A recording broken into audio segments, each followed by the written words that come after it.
Oh, cool. You're tuning in to another incredible episode of Weekend at Effy's. I think it's incredible, and I think this episode actually is going to let you realize it is incredible. I admit all of my wrongdoings. I clear the air because, folks, we are back to wrestling. We are back to the road. And, Peter, you know what we're back to? Push of positivity. It's going to get crazy this week. Please rate, subscribe, share, tell a friend about how much fun you have listening to Weekend at Effy's. But most of all, sign up for the Patreon, weekendateffys.com. It's that easy. Any tier, even the free tier, and maybe you decide later to upgrade. I don't care what you do. You can unlock so much potential. And if you want to stay in the loop, if you can't go through Twitter's messy ass feed of Effy or find Effy's page every time, sign up for the Substack. It'll hit your email, weekendateffys.substack.com, magically designed by the wonderful Petár over here, and coming into your inbox at a 4-minute read. And that's if you read everything. I don't even care if you do. weekendateffys.substack.com. Buckle up, folks. We're going in a whole new direction. The winter is gone away. It's time for positivity with a push of positivity. Right? Right. You said it yourself that it's the dawn of the new cycle of the age of Meridian and that it's all in motion now. And Petár, I could feel it this weekend. I could feel the energy from my bones reemerging from the stasis, from the cocoon of the imbalance of a winter wonderland on the spiritual ties of Effy. It's hard. Winter's not my favorite time. We reflect in it now. Through maturity, we reflect in it, but whatever cycle may move these planetary universal signs of magnificence, be it God, man, or spirit, we can feel the new praxis and the new run. And if yours aren't there yet, it's fine, but I'm going to tell you what, I'm a sensitive soul, and these bones is heating up. We're talking about hot, wet American bone summer. I'm not going to let them take the word American. Guess what? Okay, I am. I have to set an example every day to be the best of what you would want to meet if you met an American. Yeah, I got a little frosty earlier in the winter at a French hotel because I knew they were writing the numbers wrong to fuck with me. But a lot of what Americans have done has earned that reputation. Okay. And my response probably did. But here we are. They're saying, and I'm waiting for a few we're working some technicals out as I lead you in here. But what this shift has brought, and the shift that Petár will discuss, what this has brought to us and to me today is called the push of positivity. And, you know, as I've been reflecting as a defending world champion. Someone looked at me in the ring and said, "World champion?" And I said, "Excuse me, please. I've defended this belt in over 4 countries by the time this comes out. In Canada this weekend, Los Angeles this weekend, in Phoenix, Arizona again this weekend. Very excited to go back and do a West Coast loop. This is a Canadian West Coast. This is top talent. We're in Edmonton, I'm pretty sure. I think. Might be Calgary. Might be Edmonton. I'll look at the thing. But you can see it on our beautiful Substack. Did the first Substack newsletter go out? It did. That is magnificent. I hope you had a chance to read over it. If you didn't, just go to weekendateffys.substack.com. It's an overarching, I got to be honest, Peter. I think I'm weaning off nicotine. That just, I put a little pouch in. Didn't do one for the whole mini-sode, which I think kept me rabble-rousing. That's the word, right? Rabble-rousing? Rabble-rousing. I asked you earlier, I thought it was rebel-rousing, like you're rebelling. But it's not. It's rabble-rousing. Rabble being... Where in Canada did you say you were going to be? Well, I'm going to top... I have the information right here. I should just look it up. I'm pretty sure it's Edmonton. But I've worked dates. The last date I worked for them was in Calgary. And I'm also working in Calgary at the end of the month.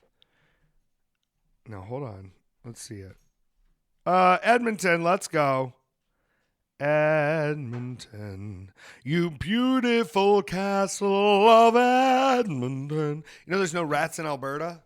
Learned a lot about rats recently. Here's my thought. I think we're going to find out rats are the aliens. But back to the post of positivity. What's going on? And if you want to listen more and get more content and more Pups at the Graveyard and more cool stuff from our perspective. Oh, yeah. We found our new podcast studio. It's in a graveyard. It's a graveyard studio. It's sick. It's perfect. We're going to have to do a live But just setup. think how fun it would be. We can do one episode where in the we graveyard. get Matt Cardona to finally be on the podcast. And it's get in the him graveyard? committed, and we make him show up To the graveyard. to a graveyard. He goes, I'm in a cemetery, bro. What is this? We What tell are we him, doing? the exact cemetery. But there's specific cool toy street to stores go around down. here, too. I feel like if we satiate him in a toy yeah. store and then take him to the cemetery, he'll have a cool toy haul he can talk about. And he won't even notice he's in the cemetery for 20, 30 minutes. And then he'll stop us and be like, bro, are we in a cemetery right now? And I'll be like, yeah, bro, we are. I tweeted a picture and didn't tag either of them. While I was in Vegas, they have the Chelsea Handler. It's Chelsea at the Chelsea because it's the Chelsea Theater there. So it's like but then I posted, I love using the little like fake Photoshop app to make dumb pictures. Like, it's my favorite hobby of all things. And I put Chelsea Green on the billboard. On Chelsea Handler. On Chelsea Handler. So it looked like Chelsea at Chelsea. So she's still touring, still doing Oh, stuff? yeah, doing Okay. it. She's out there. I think she's doing a residency, though. I think it's like a 2-month residency. It's a little easier on your bones to not have to travel to every show when you can just like wake up and you're at the venue. Is it embarrassing to admit that part of my deep alcoholism was reading all of her books on drinking? Yeah. She has like but 5 she's books off that- it now. She's like Oh, chill. she's She ayahuasca'd her way off the she's, boozy. Gone through some transformations. And for smoking sure. weed, very calm. Yeah. I don't know. Her last show was very pleasant and very self-reflective. I thought It was great. hilarious. She did that Netflix series where it was her trying stuff out. The last episode is a drug episode, and then she just like quit show business and shifted her whole life around. She did a full ayahuasca ceremony. Do drugs, I guess. Incredible. Like, yeah, well, like, trust your shamans. That's what I say. That's my number one rule. When it comes to deathmatch and drug use, trust your shamans. Trust your shamans. Don't go in this and think you're an expert. You're not. You're an experiencer. You're a client. These are people that have studied the craft. You know what I mean? This is the tour of positivity. Why did it start feeling like we were back in business this weekend? Mars unretrograded. Mars. This is the words I was looking for. Well, station Peter. direct. I need to stop saying unretro. It just Okay. sounds fun, but it's an improper term. All right. Well, use the proper term now. Station direct. Station direct for Mars. Which might be more confusing. I don't know. It doesn't matter. I don't care. It's, What it means is my bones. We're going to have a more productive version of Mars going forward. We're still in a bit of a valley. It's not bit of going to mull. pick up speed for the next couple of weeks, but we will start to have... We have other stuff coming up too, but if you would like to know more about specifically what is going on with the planets, hop on the Patreon. There is an hour-long astrological breakdown of March. Imagine not only do you get mini episodes where I go off on a tangent about the new film Last Breath, starring Woody Harrelson, Finn Cole, and Simu Liu, who you may know from Shang-Chi and the 7 Rings. 10 Rings? We had the same discussion on the mini, so it doesn't matter.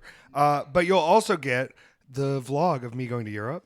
You'll get a lot of bonus content. And, of course, the stargazing reading chart magic that helps you understand if you want to come on this journey with us into the stars, why some things are the way they are. And listen, I could sit here all day and say, you guys are kooky, right?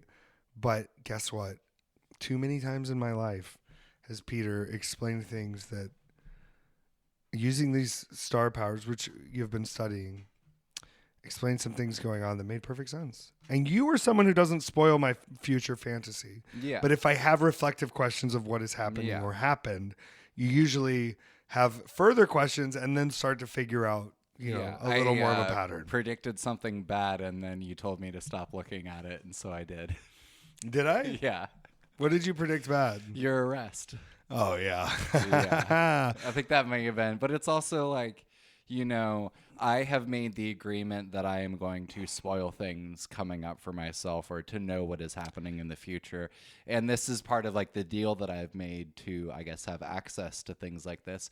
Not everybody has signed up for that, So you do have to let everyone live their lives, though you in particular tend to line up with what is happening with the planets and almost like perfection as if you know what's happening. Because I'm a Gemini. Yeah, it's a, I don't know. There's a way that like you can position yourself in a particular dance with the planets in order to embody maybe more of the positive end of the spectrum of things. And I don't more know. It often still than hits not- pretty lippy when shit rocks the boat. Yeah, oh, for sure. But you do seem to have one built-in blessings to just like a general awareness of things. I love being aware in my own way. I think I have a specific awareness. I've been trying to be more aware lately. And that's why this week is going to be, I don't want to call it an apologist tour, but we're going to just do some real positive affirmations on the world of where I see it, because I can't keep, I've torn too many towers down, okay? With my bare claws, like Rampage. I'm referencing the video game, Rampage. Yeah. You ever play it? With Dwayne The Rock Johnson?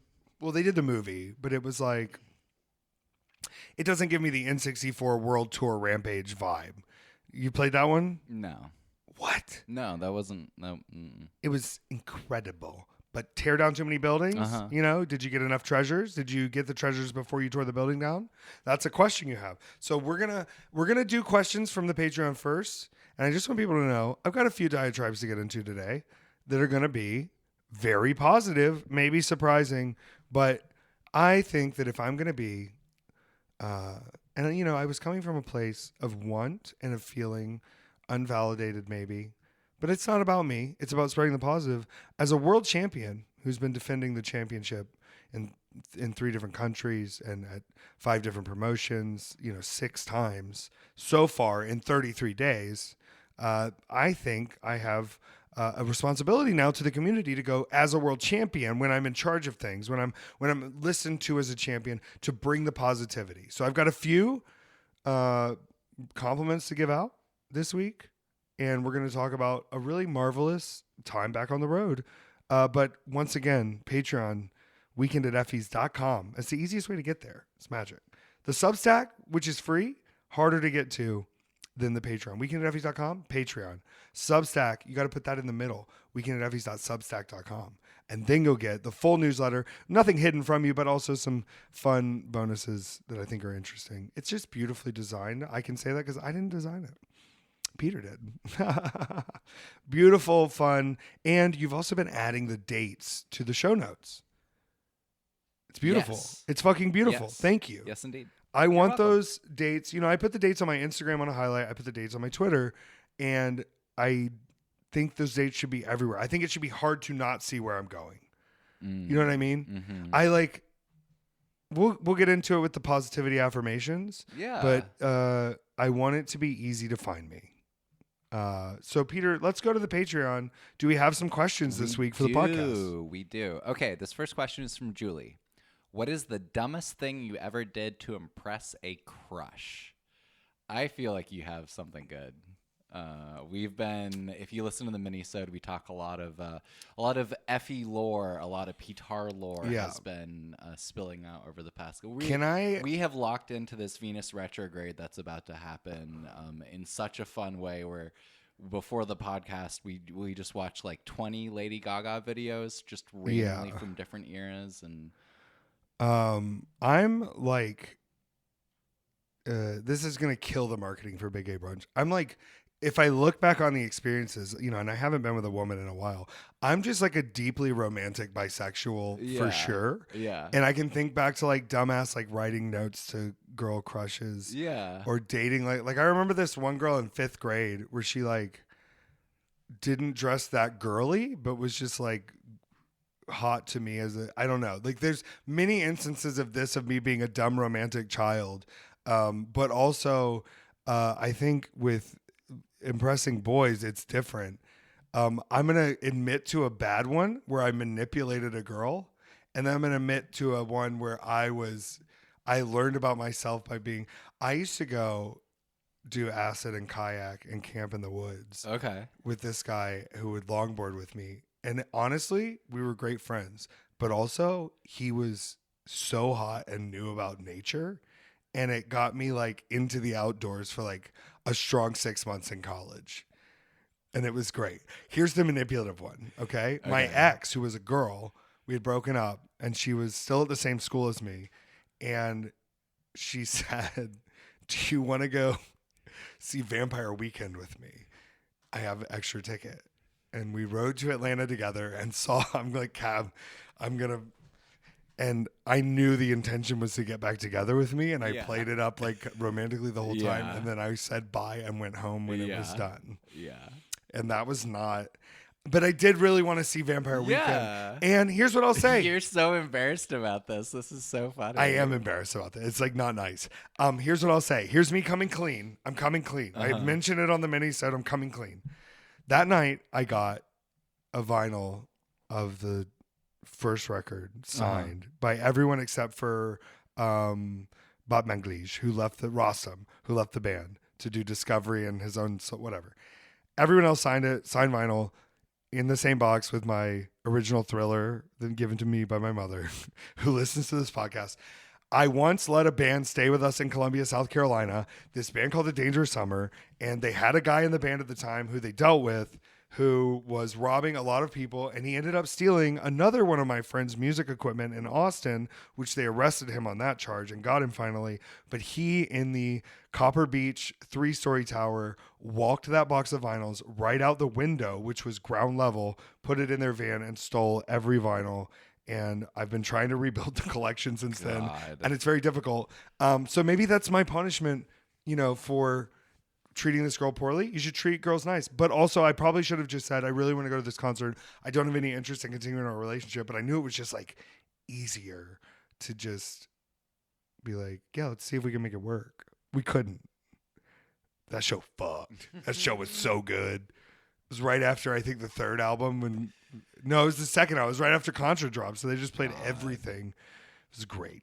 But yeah, I've done dumb things.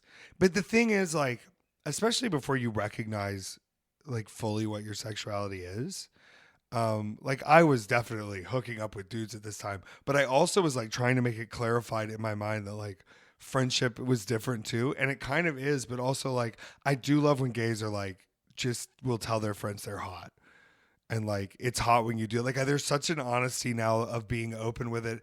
And the way we're like in conservative America, yeah, I know we're probably making you sick, whatever. But like the friend group sexual openness of like being like, you look so fucking hot in your outfit. Or like when you kayak on the river and the acid kicks in, it's so hot to watch you set up a tent. But I also think that like especially straight men not hearing these things about themselves. You setting up a fire to cook dinner in a pot was fucking sexy. Yeah, dude. Yeah. That's like crazy. And that's okay, but also like you can't like just do things to get the glimpses. You know what I mean? Right. You have to be like, oh, like, hey, I probably shouldn't keep doing hallucinogens and going on 3-day river trips with you if we're not going to at least make out a little bit. Like, that's, sorry, my time has to start going in other things. Is that horrible? But like, and then they can be like, oh, like, no, I'm not into that much. But then I told you about the one class I had to retake, and I've never admitted. My parents just thought I was dumb, I think, because I was a PR major and I failed a PR class. And it was because of that boy, because it just was too hot. And then I found out later, this is what I didn't tell you. I found out later, Mr. Straight, he had hooked up with another one of my friends, and they didn't tell me until like 2 years after because they wanted it low key. Men are the worst. Like, I saw a tweet that I couldn't retweet because they were using certain emojis as terms, but it said like the DL should never be the prize.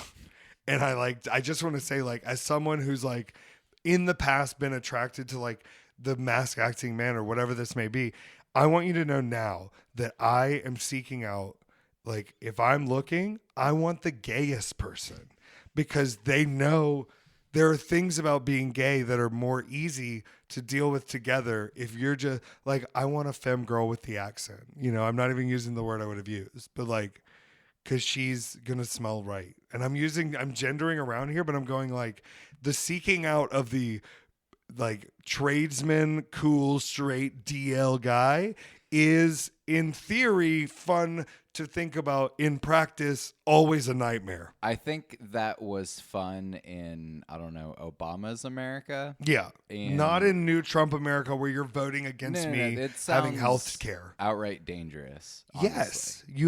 We have to push back on that, and we should be celebrating all queerness. Yeah. Go find out something you're not into by testing it out. Rewarding down low behavior. No, I think we should be in this fucking city. rewarding being those who are open and themselves and unavoidable, because that's fucking hot right now to be out and just, oh, she's doing it. This is it.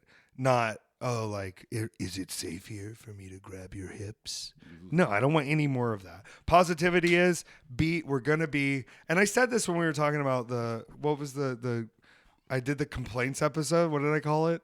It was like the grievances. Festivus, the grievances. Yeah. So we're going opposite grievances. We want just like this question has opened up such a floodgate, but don't do dumb things to impress people unless it's done in a romantic, understandable gesture, and make big romantic gestures that are outside of your gender norms or expectations. Also, know if you can sustain that energy or not. Yeah, that's true. I think you just like honor your own energy is kind of what I'm getting at, and honor people who are honoring their own energy. There was a relationship that I had in the pandemic that was very short-lived, but we basically practiced it was like we clicked, we connected, cards on the table, here's everything. We basically ran through a 10-year relationship in about 6 months.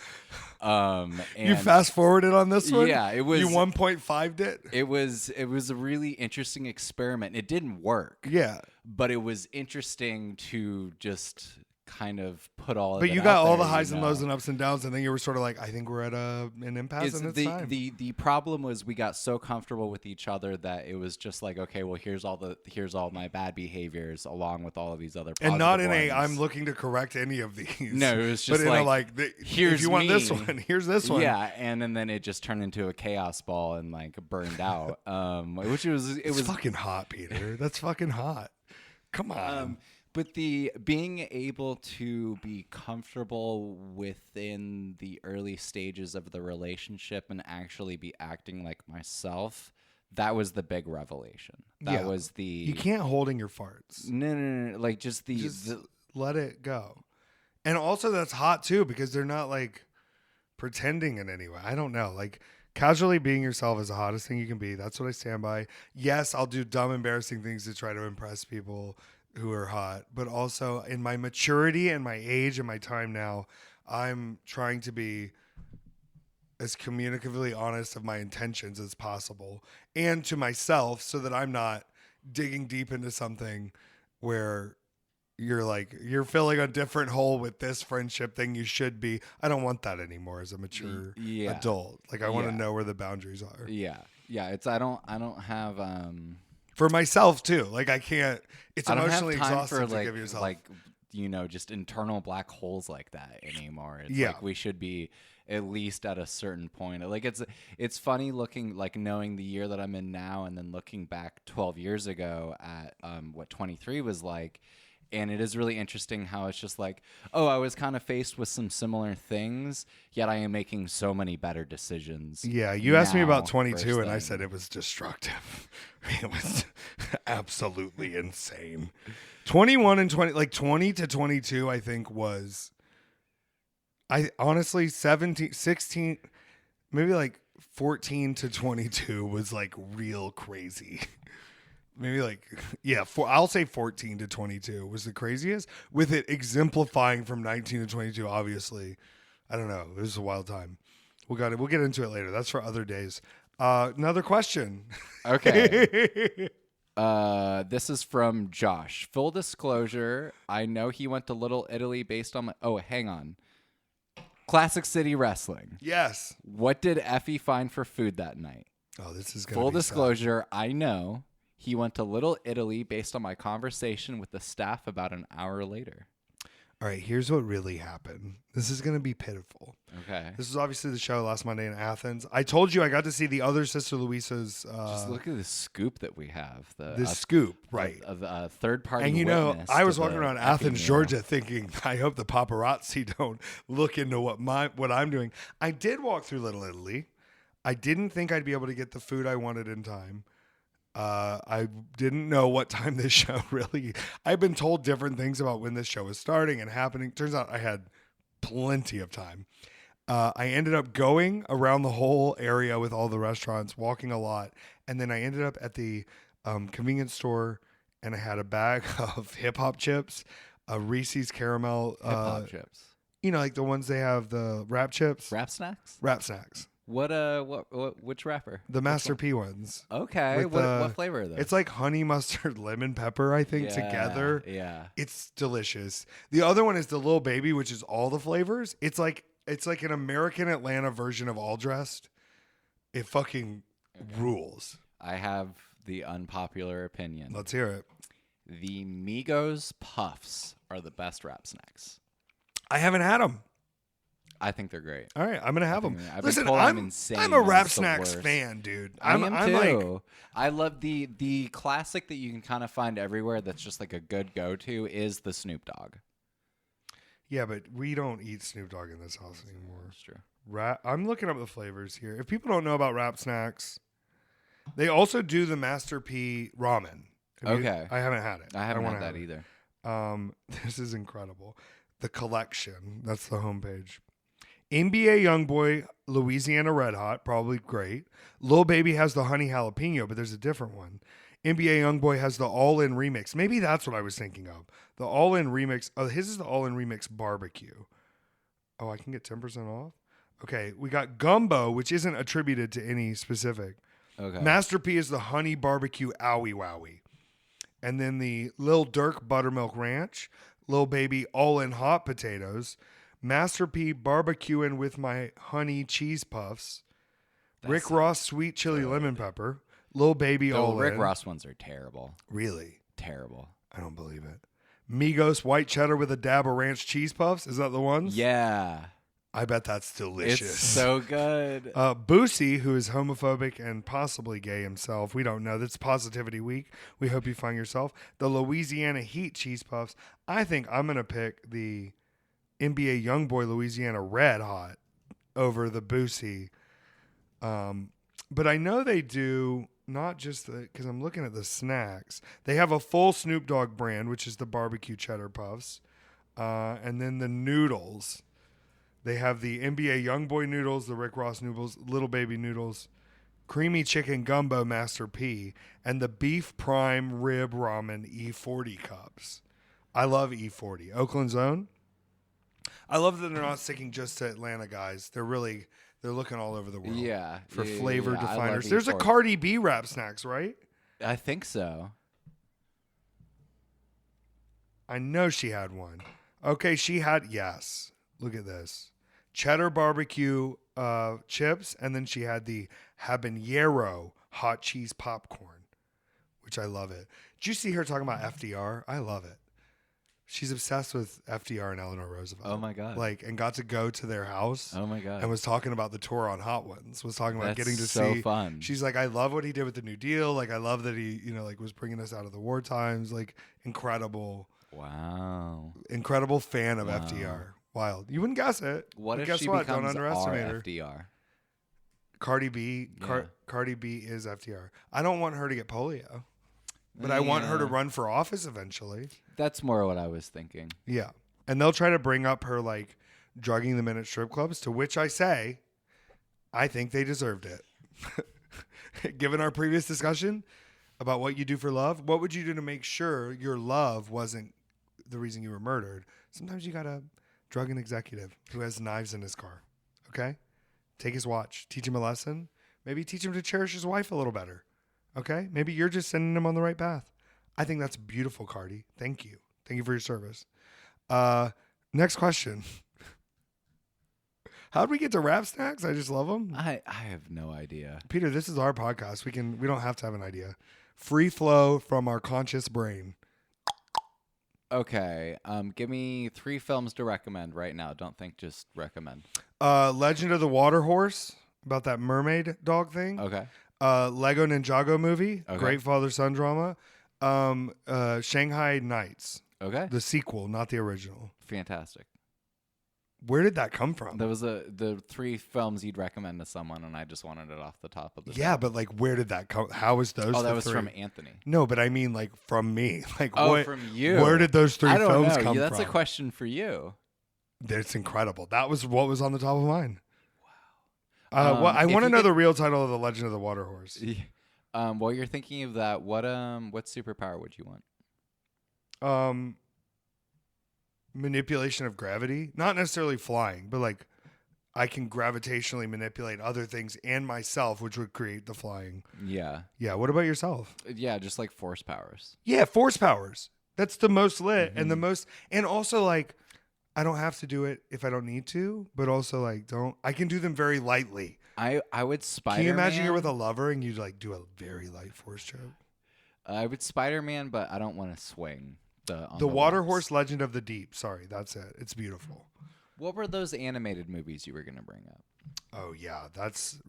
Thank you, Anthony, for that question. I didn't do it, but I had them pulled up here. I sent it to you on Twitter, which you don't get on anymore, and I don't blame you. So these are. I'm going to read some of them to you. I did bookmark it. It's one of the last things I bookmarked.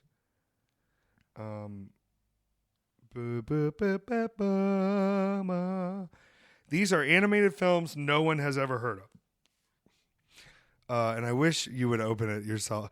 Why don't I hang you my phone and you go through, this is a full thread.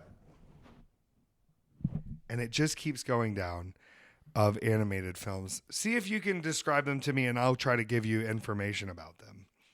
Okay, we've got Butterfly Tale with Tatiana Maslany. Yeah, she's great. Is that Fireheart with Olivia Cook and Kenneth Branagh?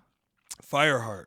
Fireheart. They're not bugs, are they? No, it's a fireman and then a little Lucy on his shoulder. Oh yeah, it's a fireman. Who Kenneth Branagh's playing the dog or the firefighter? I don't know. You know, he was Hercule Poirot, He the famed was. detective. Cats in the Museum. Yeah, cats from the maker of the Secret Life of Pets. Latte and the Magic Waterstone. That's AI generated. No, There's these way are that's all real films. Okay, Coat with a K. Okay. What is that about? That looks like it's a swinging squirrel or like a lemur thing. Yeah. I love her. It does look like the butterfly from Butterfly Tale is in it, though. Oh. I don't know if these are connected or not. One of these is about a detective spider, and I watched it. Okay, what about Dream Builders? Who's building the dreams? It looks Is like it a bugs? like a Every time I question. okay, Up and Away, which is very much just Aladdin. Yeah, Aladdin. They get a magic carpet. On this carpet of secret power. Okay, we have Katak, the brave beluga. It's about a whale? You don't need to be big to be brave. Oh. And look, it's Lucy. Oh my gosh. She's a Tell little me- beluga whale. Look at that. Tell me that isn't a face that you see her She make was all the making that time. face in the sun about 10 minutes ago, just smiling at me. Okay. Excellent. What do we got? Tales from Sanctuary City, the Wishmish Tree. The Wish Mystery. What is the Sanctuary City a sanctuary for? I don't know. It looks like we've got Are a these rat people? with like a toupee Yeah. and then a frog in a tunic. Okay. A Stork's Journey 2. 2. Wasn't there a movie called Storks that was like a DreamWorks Okay, film? I see some geese, I see a peacock, and I see some other assorted birds and a crab, but I'm not seeing any storks in this photo. Pelicans. Okay, the original Stork's Journey. Yeah, of course. Okay, guess who the voice cast of. Okay. I'm going to say Digimon House. Here, I'm gonna help you out a tiny bit. TV stars, specifically TV, to where Alec Baldwin. Okay, no, that's 2 movies. Okay. Like, these people didn't even cross over. Okay. Specifically TV. This is hard because then I start thinking about the movies they do. Reba I'll McEntire. Okay, you're kind of in like the same sort of Sarah McLachlan. think other lesbians. Ellen, she wouldn't do this. Ellen wouldn't do this. No, like Kelly Clarkson. lesbian coded. Oh. She's in everything. They always get her to do a voice. In like everything. Glee. Jane Lynch? Yeah. Oh my God. Yeah. I was about to say Amy Sedaris. It's Jane Lynch, Drake, but what? Hang on. It's Drake Bell. Oh yeah. Justine Ezerick, and you don't know Justine? I don't either. I'm actually out of the and loop. Jane Lynch. Jane Lynch gets the. She's the and, so it's like she's important but not there for all the days of recording. And then we've got Pets United with Natalie Dormer and Eddie Marson. Let's go. He'll do anything. I don't even. Animbo, Spirit of the Amazon with. Oh yeah, that's the great tapir, the giant tapir. Okay, we've got Goldbeak. Yeah, it's just a bunch of birds. Have you seen Yellowbird yet? No. Which Yellowbird's what I call Big Bird for a long time. Spare no efforts to make your dream come true is the tagline on Goldbeak.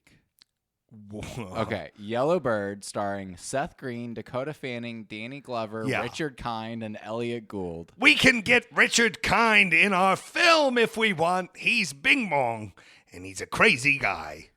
I think we can do it. Inspector Sun and the Circle of the Black Widow. Richard Kind is the voice of Bebop in our movie. Solving crime one bug at a time. Oh, that's the Detective Spider? Yeah. I watched that one. I watched it. How was it? So bad. Okay. who you got? Race Time? Which I don't know if I like the title of that one. It's called Race Time? It's called Race Time. Oh, it doesn't even look like it's parroting anything specific. Snow Time. Snow Time is a... Okay, we've got Felix, which is just the most generic ass bullshit. There he is. Felix. He's running with a cat. Okay, we've got The Inventor. Yeah, what did from he the invent? writer of Ratatouille. Oh. With Stephen Fry as Leonardo da Vinci, Daisy Ridley, and Marianne Cotillard. And now I'm dead. I just want to say good for all of these stars. Go get your 2-day check. There's so many. I want you to hear this. I know they didn't see many. the script for more than 1 hour before they recorded every line. What about Dog? DAWG Town. Dogtown. Dogtown. Is Crypto in it? I don't see Crypto. Oh, I want him there. Back to the Sea with Tim Curry, Tom Kenny, Mark Hamill, and Christian Slater. Will you watch the Pixar film Luca with me? I'll watch Manu with Kate Winslet and Willem Dafoe. What? Manu? Are you ready for Oichi? Oichi, I'm more ready for Detective Chirp and the Golden Beehive. These are real. Soon. This is Detective okay, but they Chirp and the Golden Beehive. I want to just end this here by saying they also bring up Legends of the Guardian, the Owls of Ga'Hoole. You know what I'm talking about? Yeah, Zack Snyder, right? Yeah. I want to say that I got so high on a vaporizer inside a Bass Pro Shop restaurant and went to see that movie after. And it was the best movie I've ever seen. It was in IMAX. Okay, I found my favorite one. Sea Prince and the Fire Child. Sea Prince and the Fire Child? But this looks fun. This looks Ghibli-esque. Look, they brought up 9. Oh, God, yeah. That's incredible. It just keeps going. Look how deep it gets. That's many, many more. Here's one that's real dark down the line. Sea Level 3 Dolphin Boy, which looks like it might be illegal. I don't ever... Oh, the Nutcracker and the Magic Flute? Sounds like somebody's given some examples of what they want done to them. Troll Tale of a Tale is a movie. Okay. You don't want to see Jungle Shuffle? What do you call friends that you like to eat with? Taste buds. Taste buds. Hey, you want to be taste buds, bro? You want to go be taste buds? We can grill some meats. All right, this is our last question this week. This is from Danny. Among you, Petár, AJ, and surrounding peeps, What's the most polarizing movie you guys have seen in the past few years? One that was loved by some, yet repulsed by some. Okay, read the these are movies? Yeah, so like polarizing. What has been most polarizing within our circle? Skinamarink. Skinamarink? Because and this I only do it because you brought up AJ's name. When he walked in on me watching Skinamarink in the bedroom when we were living together, he immediately, not like joking, not like, was like, this is cursed footage. You don't need to be watching this. You're inviting something in that you shouldn't, and left the room and closed the door and told me he's not entering again until it's over. Yeah. And I just kept watching it. Like I was attached to it. So I think that's like, I don't know. That's pretty. What did we see? Oh, Moana 2. He hated Moana 2 so much. He asked to leave 4 or 5 times and kept going, who's writing these fucking songs? And I said, it's the guy who did Hamilton. And he goes, I don't know that. And I said, oh, well, he did In the Heights. And he goes, well, why does this suck then? In the Heights was good because it was culture. And he said Moana 2 was not culture. I think it was trying to be culture, but it was like someone who didn't really understand the culture. And now I am on an island, and now I am on a boat. The water is rising rapid. A volcano might just blow. It's just like that over and over. And you're like, this doesn't feel like you spoke to anyone who actually lives in any of these island regions. And it's supposed to be the bringing together of all the island nations to have a and I think like it reads a little too EU for people. They're fine being their own nations. Longlegs was one that we both agreed we didn't like. I was so hopeful with and the everybody else was very positive towards it, to where I felt in the minority on that one. Yeah, it wasn't for me. I'm excited for the monkey. Janela loved the monkey. He got the monkey popcorn bucket. Oh gosh, it's so good. That's Did you see this cool. picture of him at the movies? Maybe I did, maybe I didn't. I don't know. I think it's worth revisiting. Joey Janela. I think it's Bad Boy Janela is his name on Instagram. If you don't, you probably follow Joey Janela. Where did he put this picture? I just haven't been on Twitter as of much. Well, recently. I'm trying to see. He didn't put it on Instagram, which is weird. I think he got mad at Instagram because it's the whole new meta algorithm is fucking bullshit. I just think it's good. You know, he's going to be out for a little bit. And, it's Janela Baby on Twitter, which is just a great name. Janela Baby. Where's those new shirts he has look sick. They're doing like the Neon Skull splatter paint shirts. Love them. Support. I hate that there's so many injuries right now, but it doesn't make any less or more. Where is this? Oh, there it is. Oh my God. It's very cute. This very genuine Joey just That's cheesing great. at the movies with his cool hot girlfriend. That's so fun. With his monkey bucket. Are you ready for the start of the push of positivity? Yeah, I am. So I texted you the other day. I have a long-standing one-sided grudge that I'm embarrassed to even bring up at this moment. And this has been at least since I was 20.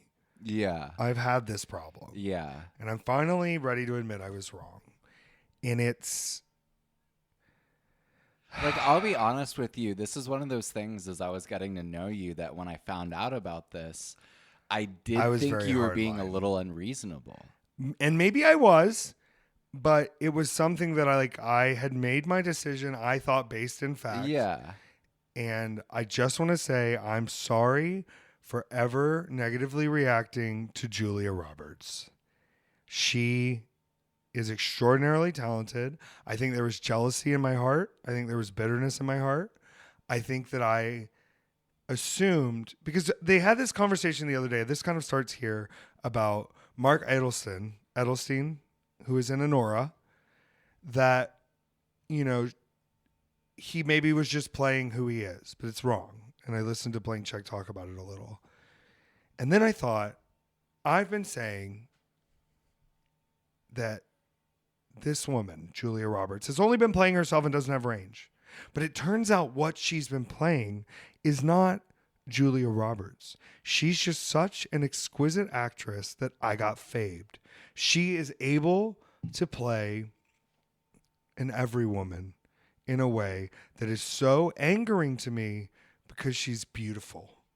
Okay? Did you ever see Aaron Brockovich? I actually I had have. to hide it from my family that I'd seen it because they knew I wasn't a fan of Julia Roberts. But I'll say it now. She's remarkable. And for a role about environmental damage, she knew what the star was. It was a big fat tits. Because that's what Aaron Brockovich used. She admitted it. I've heard her talk about it. And she has found the through lines to these roles. And I'll tell you what cemented it for me. Julia Roberts has a history not many people know about. Now, you've brought up before that Jimmy Carter actually helped pay for her birth. But in listening to this recent interview with Eric Roberts, her brother, they grew up as old-timey traveling artists. I mean, Eric was in his first play when he was 4 years old. His parents would go on the road. They would teach acting schools to underserved and underprivileged communities. Julia, Eric, their other sister, whose name I forget because she never made Runaway Bride. They were out there in the fields teaching the children the joys and love of what acting can be. They've been harnessing their crafts, even in a situation that wasn't necessarily the best with their parents at the time. They had their own issues. Harnessing her craft for so long. And now I think I've got her figured out. No. Did you know where she was going to church a couple times a month? Her parents, not religious, but had such a respect for this pastor, for this man, that they would go to his church. Eric Roberts even saying that Martin Luther King Jr. was at his 10th birthday party to celebrate with the family. Wow. They were so close with the King family, and the King's children all took acting classes with the Roberts clan as they traveled around the world teaching. Traveled around the South, here in Atlanta, Georgia, teaching.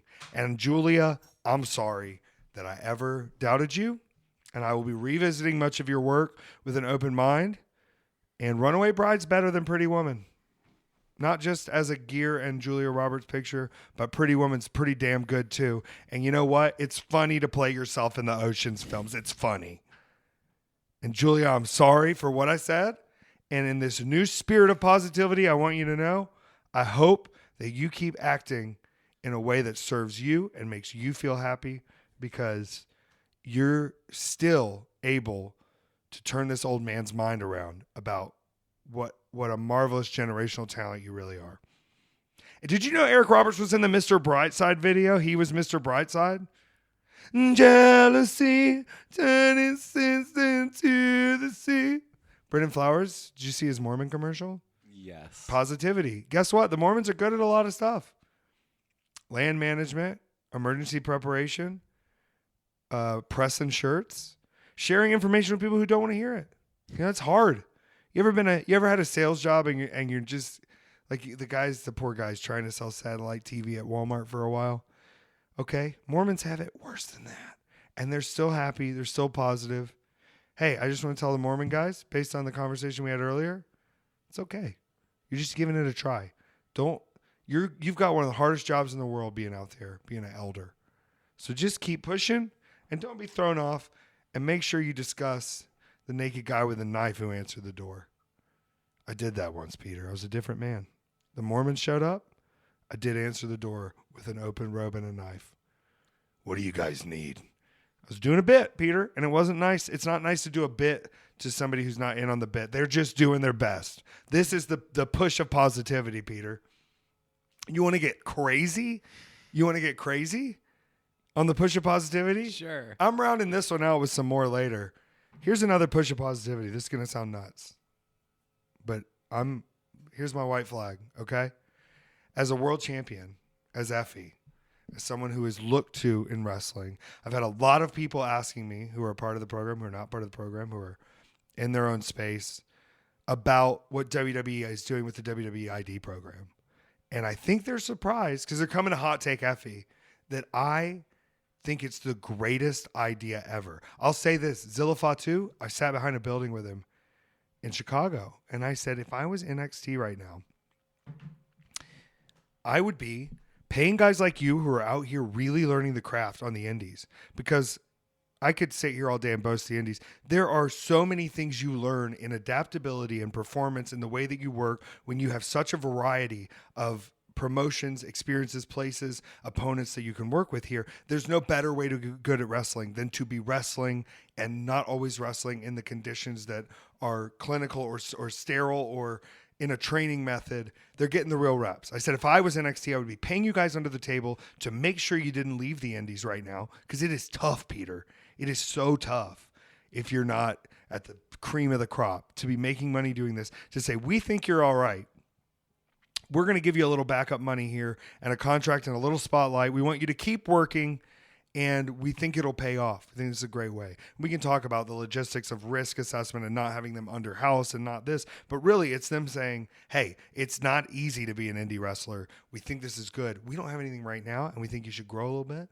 Let's see what you do with this bonus. Let's see what you do with a little bit of money. And I could say all day, you can have 100 people signed up to it at what they're offering, which is great, life-changing, career-altering money in the sense that you're still working and still being a person. To just continue doing what you're doing with a better spotlight. It's a low amount of money that they're actually investing, but they're asking you, can you do it? Can you pull it off with a little bit of a help, with a little bit of a slide? And that's so sick to see that they're going, the health of the indies. If these guys are good at independent wrestling, the guys who are really good are leaving to go anywhere else or not wrestle anymore because it gets so hard out there. This program is awesome. But here's what's really going to mess people's brains up. I need someone at Google to do me a favor, okay? In the past, I have been extremely judgmental, catty, but also thinking I was in a place of reverence, of my version of wrestling, of protecting the wrestler, of not having my information used in a way that I wasn't attributed for properly. Whoever can change it and make the picture of Gabe Sapolsky that's just a picture of me being cunty disappear, please do it. The new WWE ID program has now evolved into including his Evolve program, which I had my complaints of at the time, not just because I wasn't included, but I don't think the pay rates that they were able to give out were great at the time, that the skill of it, the guys were really using it to go in other directions. Gabe was off the map for a little bit, but he was out at many shows I was at. We had many run-ins with each other. We were seeing each other professionally. And he now has turned that into another program for WWE that was originally supposed to be a feeder system. Things went sideways for a long time. And now these WWE ID people are getting the chance to get on that program and do the shows there while also still working the indies. So hats off to you, brother. We can disagree on so many things. We can disagree on bringing my name up and talking about what I'm doing in your seminars and things like that. But the health, and I mean this, and I said it Saturday at Grab House, and we'll get to that. The health of the independent scene is the health of all of wrestling. And if there are steps and paths and clear ways for people who aren't Effy necessarily to go like, I need to know where this is going.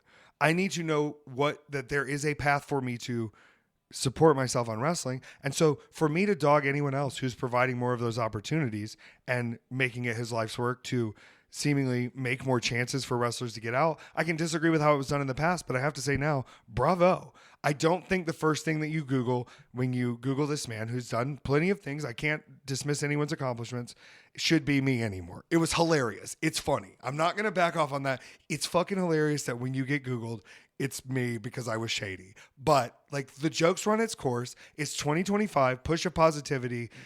Put the man's picture up there, show what he's accomplished, get me out of it, and let's make good wrestling, right? Let's make good wrestling. Also, I do think that I should compete as a world heavyweight champion against many of these WWE ID people. I'm not saying for the championship right away that they introduced, that is still gendered, which I think is silly because the Indies doesn't believe in, we believe in your gender as being valid. We don't believe it having any sway on what the match will be. And I think that's beautiful.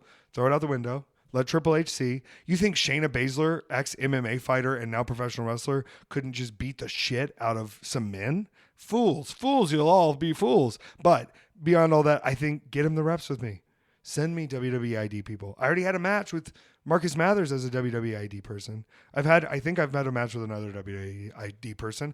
If it's independent, if that's the directive, let's give them all of the indies. It's magic. All right, you ready for the last push of positivity? Yes. This one's going to be groundbreaking. I think Tony Khan has been killing it.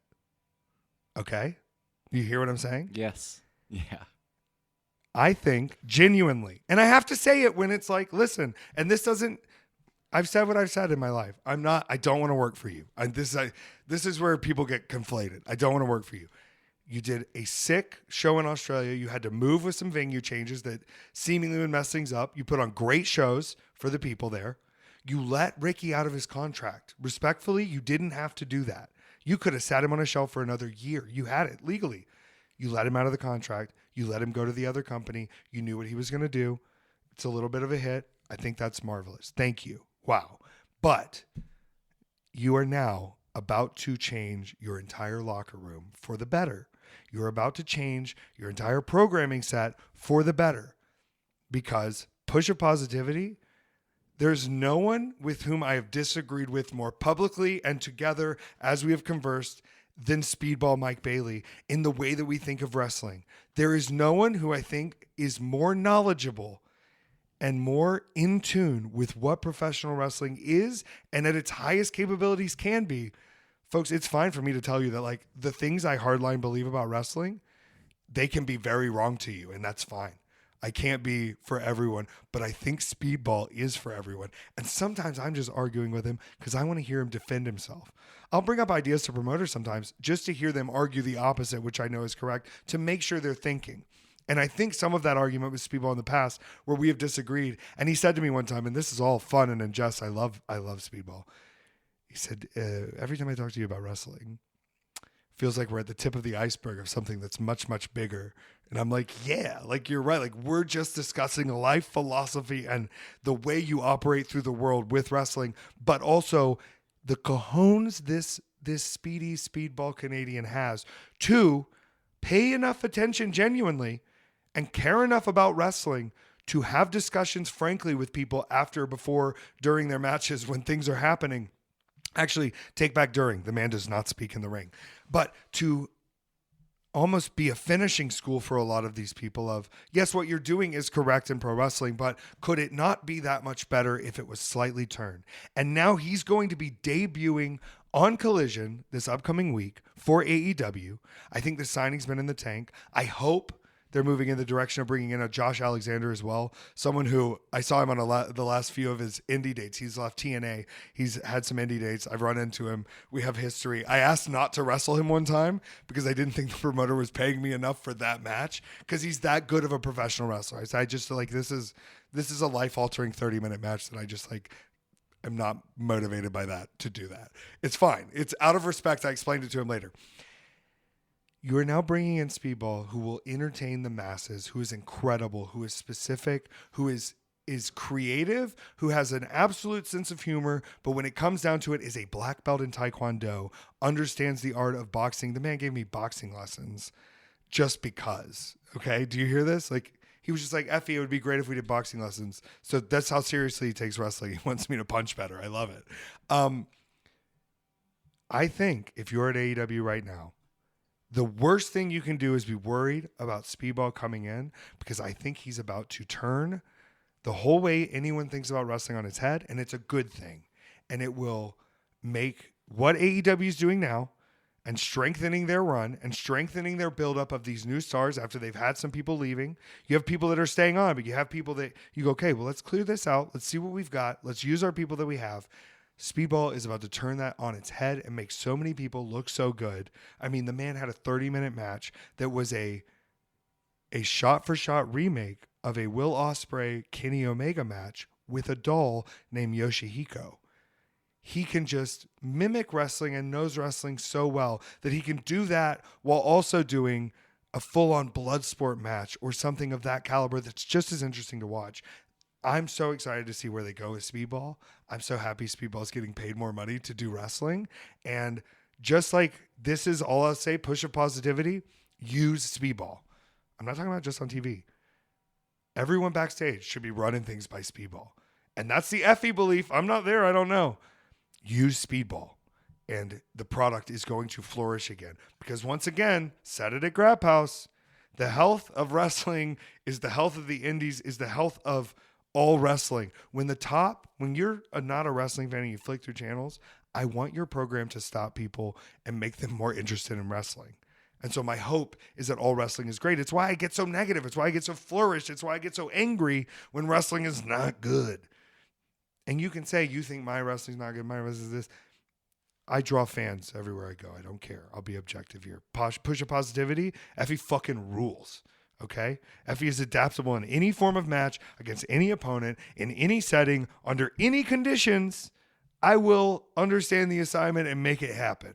There's proof of this. I don't have to brag all day. My people who listen know, but I'm speaking from a very knowing place about wrestling, and I exist outside the normal space of where wrestling is getting its biggest salaries, and I know that it's different, but I'm telling you, for me to exist, all of wrestling needs to continue to be good. So when I'm angry or negative about things in wrestling I disapprove of, it's because I think Ricky Starks can make you big money. We saw it, huge ratings. We bring him in. But if that's not where your company's direction is, I want it to be just as good. I want it to be great. I think we're entering a new era. I think WrestleMania is going to be sick. I think, hot take, you ready for it? I think Logan Paul, who is a person who I've disagreed with on many things they've done in their life, who's now a WWE wrestler, superstar, versus CM Punk, a man who I've disagreed with on things before, but also I recognize as someone who is one of the most powerful changing forces in all of wrestling, especially in the modern age.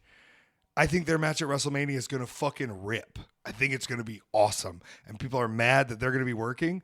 Just like enjoy what's in front of you. Stop worrying about the backstage. Stop worrying about the whatever you think of Logan Paul and Prime and the Poison. It doesn't matter. Like the dead people. All that doesn't matter when it comes down to I want to see a good ass wrestling match, and I want people to want to be interested in wrestling. And I think Logan Paul versus CM Punk is going to hit both of those marks. Push of positivity. I think it's great that Bully Ray and Undertaker are coaches on the new NXT LFG, like Tough Enough reunion project. Everybody's roasting Bully Ray and saying he's nothing. These guys are just being honest and kind of dicks to these people. And guess what? I'm not saying people should be hazed in wrestling, but like if you've never been yelled at by Bully Ray, or you have the chance to be yelled at by literally the Undertaker, guess what, baby? I'm taking it, because you need that in wrestling. Bully Ray's yelled at me before. Bully Ray's called me an idiot. Bully Ray's done a lot of things I disagree with. Bully Ray likes heat, whatever. But if I hadn't gotten through those moments, I also wouldn't have had a lot of weird, very unique, helpful side conversations with Bully Ray too. As Ricky Morton said about the lovely Jim Cornette at a dinner we had in Wyoming, don't get worked, baby. They're promoting the product too.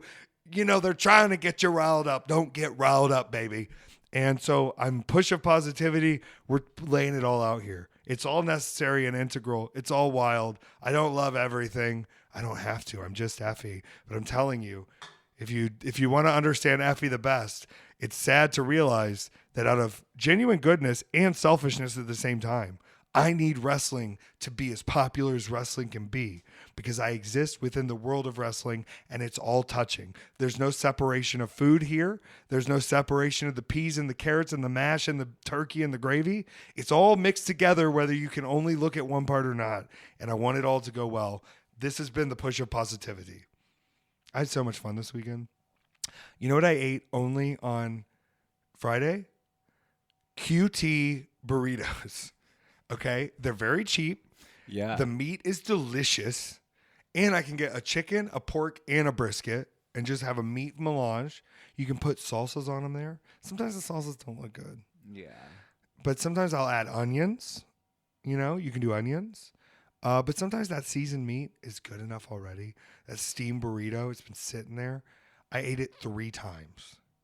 I ate it 3 times at the QT. They have a great drink selection. They have a great snack selection. They have the best Mexican pastry selection. They pay their employees decently. They pay their employees and offer them the option of benefits after growth. Brainwash them just like the Chick-fil-A employees. But these know they're gay. The QT girls who are gay know they're gay. The Chick-fil-A ones, you got to kind of teach them. I feel handled when I go through that line, you know? Yeah. Like I feel picked up and processed. You're not supposed to eat Chick-fil-A.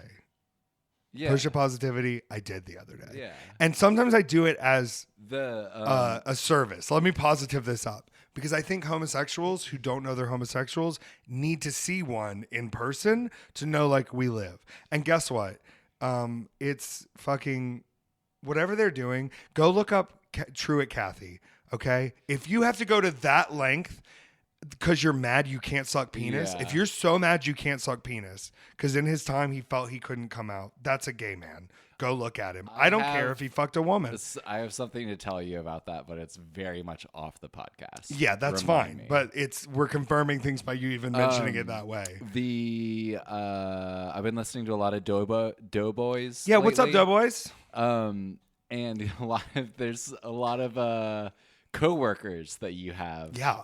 Raj Desi you brought up. Mm-hmm. Okay, we're going to talk. Okay, sidebar. Let me just sidebar it. There was a group called 3MB. Drew McIntyre, Raj Desi, Jinder Mahal, and Heath Slater. Heath Slater? Is that his name there? He's just Heath now. He's just Heath. I think it was Heath Slater. They were the 3MB. I'm sorry to Heath. I know, yeah, it's Slater. But I only know you as Heath now because there's only one Heath. And he also did a wonderful tag team with Rhino. Where he had to support his kids, and he would come out every week and be like, "We got kids, baby. I got kids to support." He's the second member of 3MB that I've shown my 3MB Drew McIntyre foot tattoo. The first being Drew McIntyre. I'm sorry, Jinder. I never felt comfortable, Raj. I never felt comfortable showing you my 3MB tattoo because I wanted you to take me seriously. But I showed Heath Friday night at that show. But back to what you're saying. So they, John Hodgman, who is a regular podcast guest on there, ate Chick-fil-A for the first time because their most recent episode was Chick-fil-A, and the vibe the whole time was like, well, everything's kind of out the window. I don't know. I guess we're doing Chick-fil-A. Yeah, it is, and it is what it is. But also, I fucked up the whole line because my line, the girl had to go help another person. And so he finished his person, and the gay one came over to my window because, Peter, like, you see me too much. People seeing me in public for the first time. I gotta be honest. Push of positivity, fucking hot. All right? He came over all spilling over his words, but then she came back, but then these cars were coming up, so it flipped the whole order for him to run over to me to try to be helpful because he wanted to get a glimpse of these hazel eyes. Okay. And so I let him see it, and I fucked up the whole line. Push of positivity. We got to show these gays they're allowed to be gay. I am going to teach these children to get away from the pleasure. You want to say my pleasure? Okay. Learn how much more fun it is to say my pleasure when you're dressed up as a pup on Pero's ranch doing puppy chores for Pero. Okay. There's a whole new world out there for you. All right. You don't have to meet a wife and settle down. You can meet 6 to 8 30-something men who dress up as leather puppies and do your yard work. My pleasure. Okay? I'm just setting you on the right path. If anything, I'm collapsing their whole system. It's a very valuable thing to do. Push positivity. All right? I've been pushing positive. I let you uncover something last night, and I don't know. I don't want to, because I'm not speaking negatively about this. I'm very genuinely impressed. I introduced you to my cousin last night. Oh, yeah. Who's in his world, and they, like, because they're serving the Lord, because they're serving Christ, they're Christians. Yeah. He's a superstar. Yeah. And I can't believe I haven't shown you this before. Yeah. How much do we need to keep this to you, not the podcast? No, I just want you to know, like, it's like push of positivity. Good for you. Yeah. That rules. Yeah. And we have great memories together, and it's cool. Yeah. I don't want to, but like, this is like, I don't want to send people over that are going to be, but like Christian music superstar. Push of positivity. That's sick. We're both rock stars in a different world, and we're both using our energy, I think, to positively influence the world from our perspective. Good for us. Okay. Yeah. Petár, listen, it's off the podcast end, but listen, push your positivity. Is it not infectious? Give me a push of positivity, Peter. Give me a surprise push. A surprise push? I didn't really hate Paddington as much as I made. I know, but it's a fun bit to get me fired up by hating something that I'm trying to force you to love. It's a great bit. It's entertaining. We're done with Paddington. We're done with Paddington. We're putting him to rest. So I did 2 shows this weekend, which like I did 1 Monday. And so then it's like, now I'm doing 2. Now this weekend I'm going to do 3. I'm building up to where I can do like 6 for Mania. Like I'm just like, it's like when you run a marathon and you have to do like, I did a 5K today and then I did a 10K and then I did 2 10Ks and then I did the half marathon and then you build up to doing the marathon. Like I'm just easing my feet back in. I've learned my lesson after a decade of doing this. Like it's okay. We made it through. We're good. We're going to hit all our marks. What the fuck was I saying, Peter? Push of positivity. Oh, 2 shows. 2 shows. Push of positivity. So the first one, it came up kind of last second. And y'all go support Joey Janela. He's not doing a whole GoFundMe thing, but he's out with his surgery. Buy some shirts. Buy some bad boy shit. Just send Joey Janela $20 on Cash App. I don't know what his Cash App is, but like, the boy has been working his ass off to make the scene sick. He has sick matches every night. He put so many people back on who were off the charts. Like, you want to know where Effy gets that from? It's from Joey Janela, who goes, it's fine to put people back on the charts. It doesn't hurt you to put people back on the charts. You know what I mean? Magic. He's getting that shoulder fixed. I want him healed, healthy, well, and back because I feel an extra weight on my back, genuinely, of making sure I'm providing even more Effy if you're not going to get the Janela, providing even more wrestling or more hardcore or whatever he was going to have covered that I didn't feel like I necessarily needed to overextend myself for. I'm overextending and I'm doing it. And I'm already push of positivity. My ribs are so bruised. And I got out of that match Saturday and it had happened like over the course of the week. I think all 3 matches kind of just like kept building it up. Very bruised ribs, not broken. Feel great. Going to keep wrestling. Push of positivity. This weekend, I don't know if it's out there yet, and I hope it hasn't changed, but I am wrestling Weston King Friday night, belt for belt. Then Sydney Akeem, who is the former Cirque du Soleil circus performer and Barnum and Bailey circus performer, like has done them all, and is a former WWE superstar and former WWE 24/7 champion, and was undefeated until 2 weeks ago. Completely undefeated until 2 weeks ago. Like, guess what? You can be like, oh, the undefeated streak is over. It's not like the whole statistical vibe changes just because 1 out of 30 went the other way. You don't like go like, yeah, we'll put it all in black. I guess that's fine. It's been red 30 in a row. It hit black once. I'm putting it all in black. I don't know if I can make that bet. I'm nervous. Sydney Akeem with a bruised rib. Let's see what happens. The man is a nut. The man does a triple handspring cutter as a finish. I mean, it's like you can't grab the man because he knows how to flip his body out of everything. And I have respect for him, and it's great. He's a family guy. We have very different beliefs on things, very different views on things, but we also are sharing locker rooms and like having a good time and talking about meal prepping and figuring it out. By family guy, you mean he has a dog that talks. He has a dog that talks and a son that goons. No, that's not true at all. He has a wonderful family, and he's... Oh, God. Chris is a gooner, isn't he? He's a gooner. Oh, my Peter. God. I don't know how he talks. I don't care, Seth Green. Do it. He's made so much money off that. Push of positivity. Spend that money. I hope he buys a boat. Seth Green, I hope but he still made Yellowbird, so I don't know. What's Yellowbird? That animated movie with Seth Green in it? Yeah, get that money, Seth Green. Get that money, Seth Green. Speaking of having Shreks, Shrek 5, when is that coming out?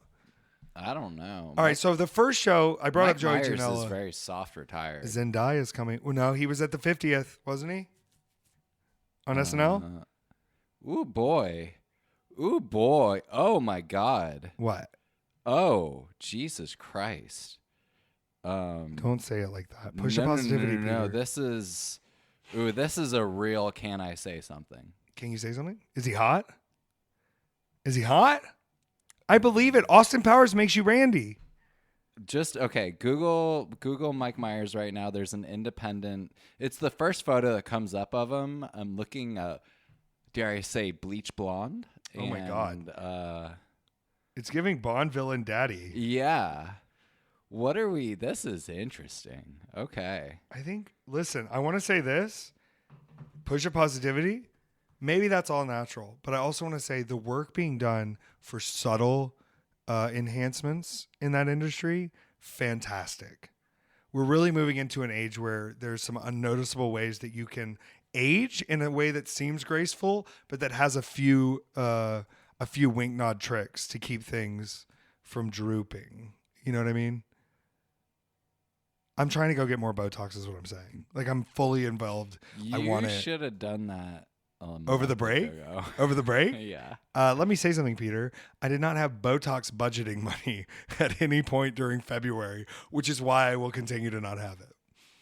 Yeah, because we're back. We're back in the New York groove. Why does he not have a birth time? That's so frustrating. Well, either way, so I took this booking because Joey couldn't take it for XWW, who I've worked for before. I've done WrestleGate appearances for before in North Carolina, in Charlotte at a brewery.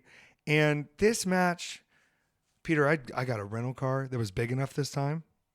Okay? The last time I had the Chevy Malibu, too small for a big boy. I got the Nissan Altima, which the one risk of a Nissan Altima is... You'll listen to too much Dochi the whole time? Yes, that's part of it, but also that cops are pretty sure Nissan Altimas have shit in them.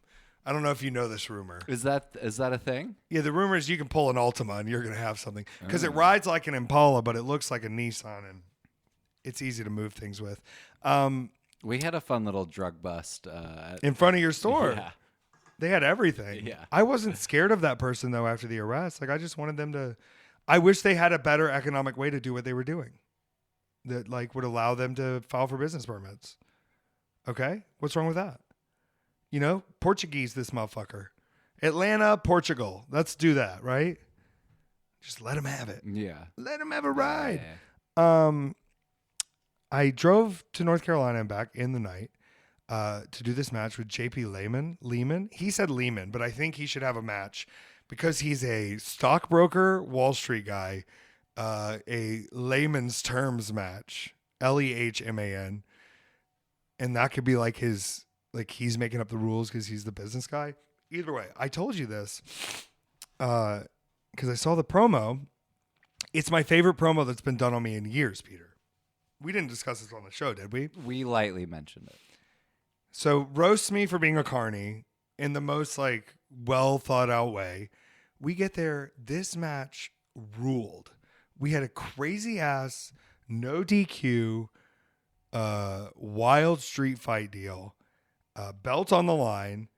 There were golf clubs and keyboards and doors and trash cans and beer.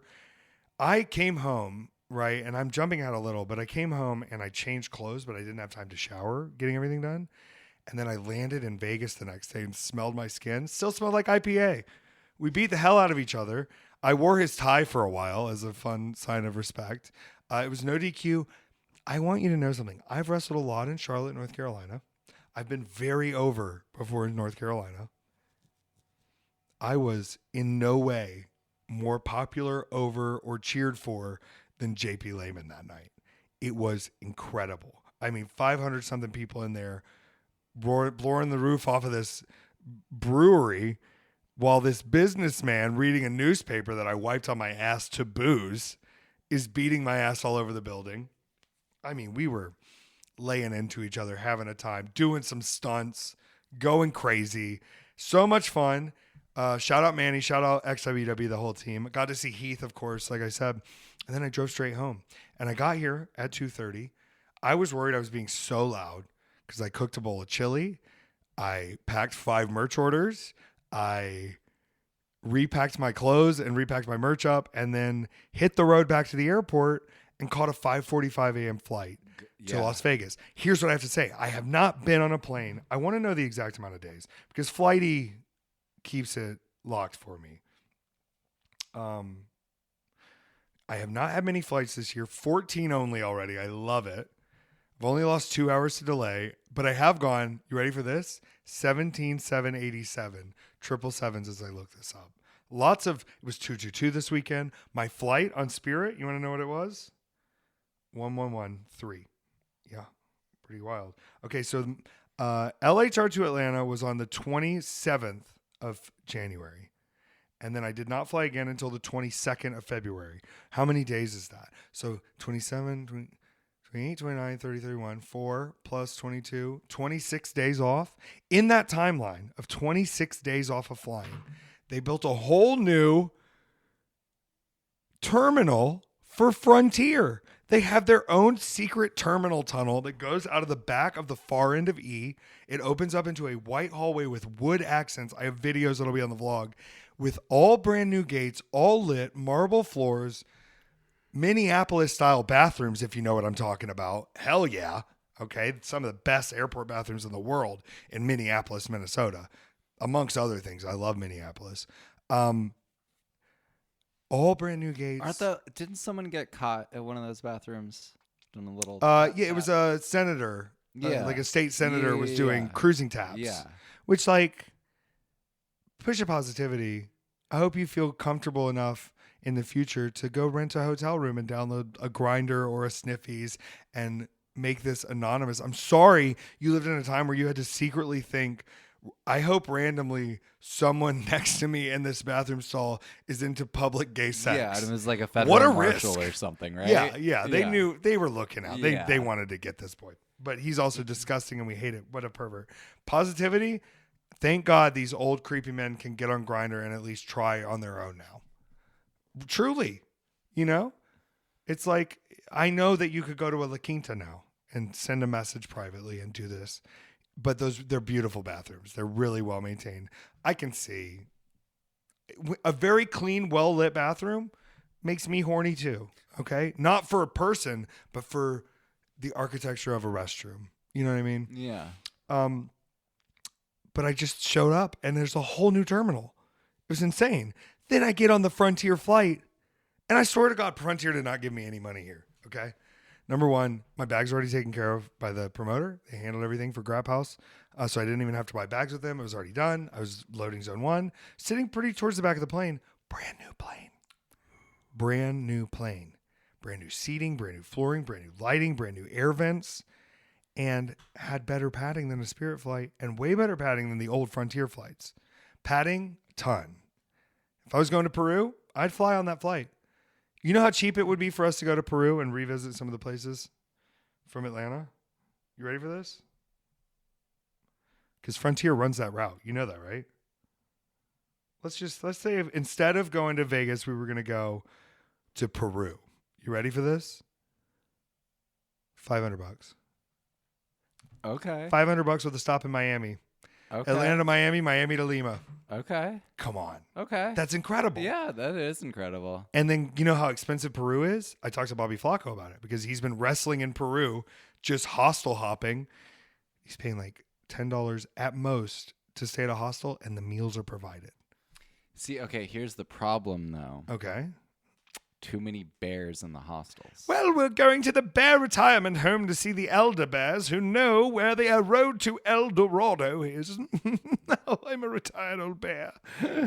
I loved it. Okay. I love The Secret Doors. I love Antonio Banderas. I love Academy Award winner Olivia Colman. I don't know why I'm doing a Will Arnett Batman for that part. I get to Vegas very early in the morning, right? Incredibly, though, walking out, and like I slept the whole thing while most of the oysters partially. I see Darian Bankston. You know Darian Bankston? No. Darian Bankston lives in Atlanta. I went out to hang out with him and Adam Priest at a sports bar that he was working at one point, and he has done a lot in wrestling that I think people forget, a lot in the Indianapolis scene, and he's the current Vegas champion of Grab House. But he was out with an unspecified injury, and I didn't expect him to be there, but he was. And I ran into him. 2 Atlanta boys. I go, we were on the same flight. He goes, yeah. And then we started talking about how crazy it was to go in that brand new terminal. We didn't know it existed. Well, then Chris Mounts, I've known Chris Mounts for years. He works with Grab House and their team, which is like wrestler led, and Chris Mounts. It's wonderful. Took us out for coffee in a casino. We went to the Durango. We went out to the Durango where there's this sick coffee shop where not only did I get a quad Americano, I also got an iced matcha. And both were delicious. And I want to say the cardamom bun was one of the most subtle, delicious pastries I've had in years. Here's what I'm going to get at though, Peter. All right. And it's not of any concern, but I was reflecting a lot on Vegas as an experience while I was there, because I felt in my heart, as I shared with them, this is a much chiller Vegas trip in and out than what I'm going to be dealing with in April. Not to say that's a bad thing. I was trying to find my zen about Vegas because it stressed me out a good bit. And we'll talk about Dark Chic in a minute, but between Dark Chic and these experiences that I'm describing, I'm very excited for Las Vegas. I think it's gonna be fun. I know how to deal with Vegas. I know the cool spots. I know the not cool spots. I know what's messy. I know it's quiet. I know where it's quiet. I also know that the Double Down is open until the sun comes up. Not that you would need it. I also know where to. We talked about Oregon earlier in our adult conversation. It's a wonderful place if you let it be, and I was going to let it be. We went out to this coffee place. Then we hung out for a while. The hotel was not ready, and this is like a promoter's nightmare. It's not as big of a concern for me as you'd think. Where he was like, "I'm trying to get you in early to the hotel. Like you landed early, but the hotel itself was just being a little difficult." So we instead said, "Well, let's go get food." We went out to lunch at the Evolve Brewery, a different brewery, and I got a stuffed cheeseburger. Ooh. And fries, sweet potato fries. And they stuff the cheeseburger with bacon, jalapeno, and cheese. So they cook it, and then it's insane, incredible food. I only had I had 3 meals in Vegas. One of them was at the after party where it was on the house. People were buying my food, and the staff knew who I was, so they were buying my food. And I was taking pictures with fans. Phenomenal vibes, truly. While I'm hanging out with Dark Sheik and a few other people.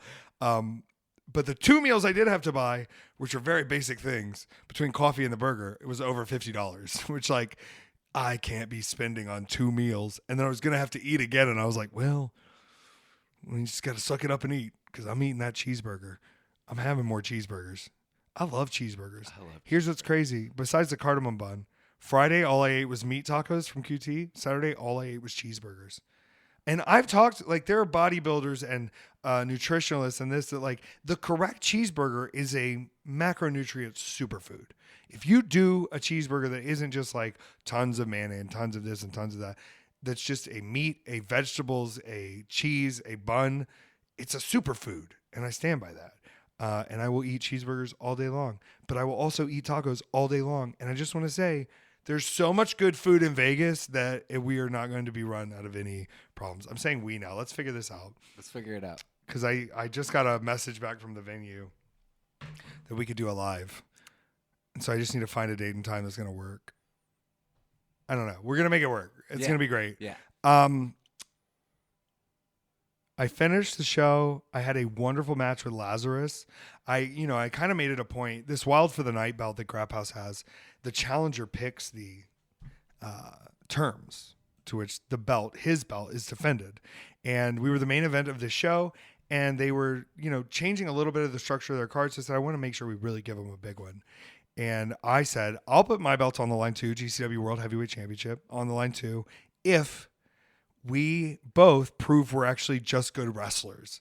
I said this, I don't want DQ shit. I don't want goofy shit. I don't want hardcore shit. I want straight up, we have rules. It's a wrestling match, title for title. Let's go. Now, in the end, of course, things got a little out of hand, as you can imagine. But I've never been covered in that many streamers. There were so many fucking streamers, and they kept coming for every announcement. It was incredible. The photographer that was there, I think his name is Nick. He's a show photographer for a lot of hardcore and band shows. And they specifically were we want someone a little outside of wrestling to shoot this so it looks, a little different. And I think that's fun. But once again, after the match, I had to commend Laz and the Grap House team. Sandra Moon also involved there. She's wonderful. And Chris Mounts. That everyone on their show was allowed to fully be themselves and fully experiment a little with what they could do. Not that they don't wrestle all the time or don't know who they are or anything. They're not I'll have to go figure it out tonight.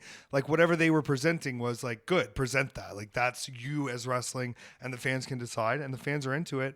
But there is also, and I had this conversation with someone there of, yes, we want to impress the fans in there. But as long as the fans in there are impressed, what we're really doing is translating this to that media that's going to go out to so many more people. We're giving the best show possible to the people who showed up. But in that kind of room, there's so many more people that are going to watch this digitally once it releases, once it's with IWTV or wherever it's going out on, that we have to be even bigger than what the room is suggesting. I want the room behind it, but I want to be even bigger than the room. And we had a crazy ass fun wrestling match. It was dangerous and wild. And there was one spot where he gives me what's known as a Saito suplex, which if I did a belly to back suplex, I would just be hooking your arm with straight up, straight down. I try to get off the ground when I do it. I want to put the power, but Saito is almost going to use the whirling gyration nature of the same move, but spinning you almost to add more torque to the way that you're coming down to the ground. So maybe not a straight up, straight down, but a rip down of a blade, And he hit me with one of those. and I was not loving it.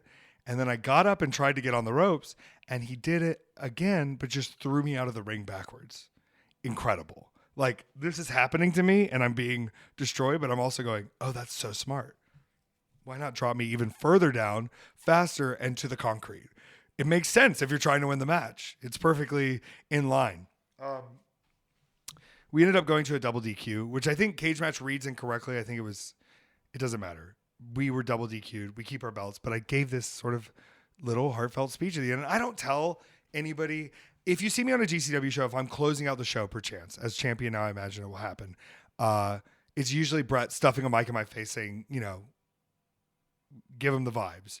And usually I think he wants something a little shorter than what I give. But in these moments where I'm out on the indies, especially if I'm ending the night, where I don't want to cut a promo that's going to take away from other people's time down the line. But if we, hit our mark somewhere at the end of the night, I'll take a few extra minutes, darling. Somebody said you were 2 minutes over. I said, I've never been over in my life in the main event position. It's time remaining, darling. And I'll decide when the time has remained.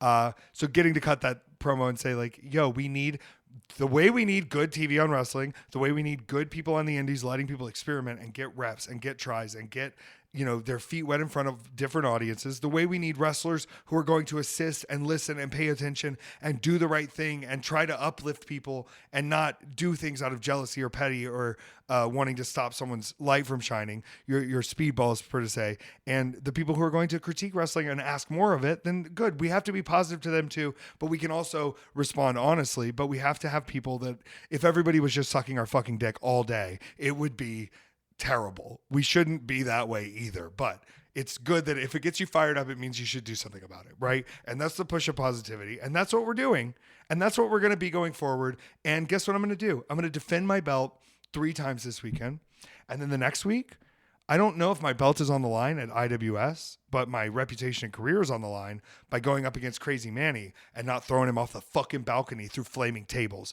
which I want to do. And I've discussed this with my tag team partner, a different fucking boy, Jimmy Lloyd. So Green Phantom and the lovely PCP Crazy Manny, I'm coming in on fucked vibes from Montreal. Here's what I love. There are Effy fans, GCW fans, Jimmy Lloyd fans in Montreal. There are.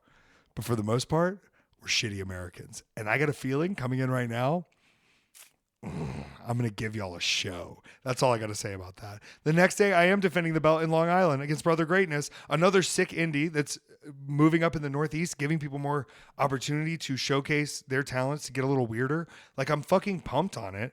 And I think after that, I have, this is incredible. So I keep bothering Brett because I'm seeing fucking Mance Warner on all these sick match announcements. Zack Sabre Jr. versus Mance Warner, pretty sick. He just got one in Chicago, I think that's sick. But I said, yo, Brett, I need to know what I'm doing on these shows, Brett. I'm the champion. I was giving him like a little Nick Gage, like, don't make me fuck you up, Brett. I used to love watching Nick and Brett argue like that. Because it's very, like, there's playful and they're serious. And it's also like, they've just known each other long enough to like have these little tips. And I'm going, Brett, like, what's the deal, dude? I'm your world champion. And I don't even know what match I'm doing. I've defended your belt at other places more than I've defended GCW. I let JCW weekend go, but I'm busy, girl. I got things to do, like defend belts at concerts, defend belts across the globe, defend belts wherever I want. So he announces me versus Slade. You know Slade? No. Slade's a former prisoner of Rikers Island. And the last time, here's what's crazy. The last time I wrestled Slade, he disappeared for over a year. Went back to jail is what they say. Then came back and just started doing death matches again and just going psychotic. So we haven't had any discussion since then. We were in one lumberjack match when Joey and Mance were against each other. But the fact remains, the last time we touched, I was victorious and you disappeared for a year. So now, in this moment, with lots of eyes on GCW that weekend, back in the showboat, Atlantic City, we skipped New Year's. This has been a long time coming. Effy versus Slade for the GCW World Championship. And let me be perfectly clear. I am going to cement a legacy that night. I've had a lot of time off from having to go too crazy and too hardcore. But some nights, darling, in this business, some nights, your makeup is blood, and I'm ready to spill yours all over the place, Slade. I want you to disappear for 2 years this time. Not because of prison, but because of embarrassment. And I know I'm putting these words out here, power of positivity, but listen to me. I know how to get the most incredible match out of Slade, and it's to tell him I'm going to fucking embarrass him and send him back to prison. I know what I'm doing right now, Peter. This is an Effy trick, all right? Effy does what many people refuse to do, and it's this one thing. I fuck around and I find out. I fully know what's coming when I fuck around. But isn't it fun to watch me find out? Isn't it fun to watch everybody line up to dog me and beat my ass? And I say something that isn't, it's not that offensive by any means, but it is sometimes uncouth or out of line. And you know that at the end of the day, whatever it may be, I'm going to get my ass kicked or I'm going to get something handed to me. And that's beautiful. So Slade, fucking bring it. Let's go. Let's get weird. Let's do that before Vegas. I got some other ones lined up that I think I've asked specifically for a title match with someone who is, their name has been previously redacted, if you know what I'm saying. They may be a doctor. I specifically have asked for this as a title match, and I hope it's coming out soon. Because I want to go. Yes, it's so beautiful. Like another gay world champion. Like Effy worked so hard and he overcame the odds. Also, like people don't forget, I'm a fucking psychopath in the ring, whether that's spitting eggs or taking chairs or being bombed on my head or being pile driven 3 times or going through some kind of barbed wire contraption. I don't give a fuck. I'm here for it. Let's ride the lightning. Give me your hand and I will take you down to the pits of despair and we will laugh about how dark it was when we climbed back to the top because of a push of positivity. We're bringing it, Peter. Do you have anything else to add this week? Push of positivity. We're pushing for the positive. The cream always rises to the top. I saw Macho Man Randy Savage. This is where I'm going to leave it. One of his most popular wrestling outfits was sold recently with the proceeds going to his remaining family for $26,000. This is a onesie jumpsuit, and I just want to have the kind of legacy where you can sell my gear for stuff like that. I hope if you've bought my gear from me in this current age, that at another time you can lose attachment to it enough and it's gained value enough to where you can sell it on your own and make a profit. And I'd say 10% to Effy, but let's hope the tomb door stays shut and you don't have to open that thing to emptiness because I've risen with the push of positivity. I've lost it. I love it. We're back, Peter. We're fucking back.